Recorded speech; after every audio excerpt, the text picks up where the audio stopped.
अगले रोज सुबह जब गांव वाले सोकर उठते हैं तो राधा के घर के बाहर और साथ ही वो लोग जिन्होंने राधा का सपोर्ट किया था उनके घर के आगे लाल रंग से कल आऊंगी लिखा होता है। कल आऊंगी? यह क्या होता है?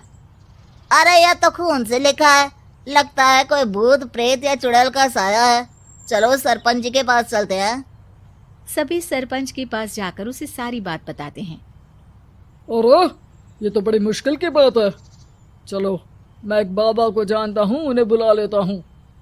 सरपंच बाबा को लेकर गांव के घर के बाहर जाता है। ओहो, तो ये वो चुड़ैल है जो उन लोगों को निशाना बनाते हैं जो गांव को बदलने का सपना देखते हैं। वो गांव को ऐसे ही संपन्न देखना चाहती है। वो नहीं चाहती कि कोई बाहरी यहाँ का कायाकल्प करे। क्या तुम लोगों में से किसी ने गांव को बदलने की सोच रखी है? तभी राधा की माँ रोते रोते आती है। मेरी राधा घर से गायब हो गई है। अरे कोई तो बचाओ, मेरी बच्ची कहाँ गई?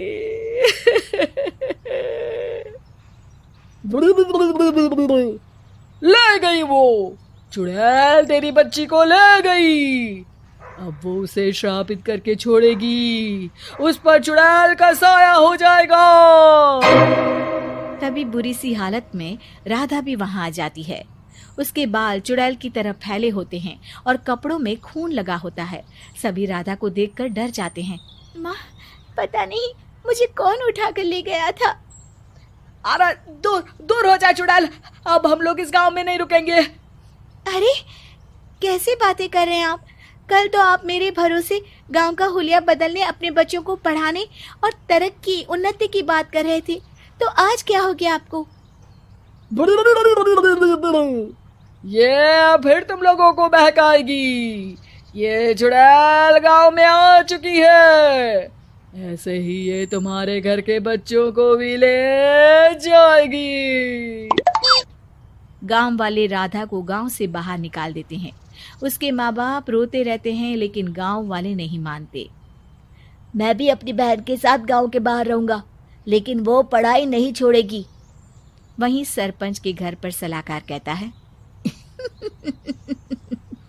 देखा, सांप भी मर गया और लाठी भी नहीं टूटी। लेकिन अगले ही दिन सरपंच के घर के बाहर भी वही शब्द लिखे होते हैं और फिर सरपंच की बीवी कहती है, हमारी बेटी को किसी ने अगवा कर लिया है। तभी राधा का भाई वहां आ जाता है। अरे गांव वालों, मैंने सरपंच जी की बेटी को देखा था। वो चुड़ैल उसे उठाकर ले जा रही थी। अरे क्या मजाक कर रहे हो? नहीं नहीं सरपंच जी, आप नहीं जानते। वो चुड़ैल अब आपकी बेटी में आ जाएगी, जैसे राधा के अंदर आ गई थी। तभी सरपंच की बेटी वैसी ही हालत में वहां आती है जैसे राधा आई थी। पापा, पता नहीं कैसे मैं गायब हो गई थी। चुड़ैल, इसके अंदर भी चुड़ैल का साया है, मारो इसे। अरे नहीं नहीं, इसे भी राधा के पास गांव के बाहर ही भेज दो। अरे चुप रहो, मेरी बेटी कहीं नहीं जाएगी और चुड़ैल वुड़ैल कुछ नहीं होता है। अरे कैसे बात कर रहे हो सरपंच जी? आप तो बोल रहे थे कि आपका फैसला भगवान का ज्ञान होता है, तो अपने पर बात आई तो अब आप ऐसे बोल रहे हैं। अरे ना ना ना, आपको अपनी बेटी को त्यागना ही होगा। अरे बुलाओ बाबा को। राधा का भाई बाबा को ले आता है, जिसे अब गांव वालों के डर के कारण सच बोलना पड़ता है।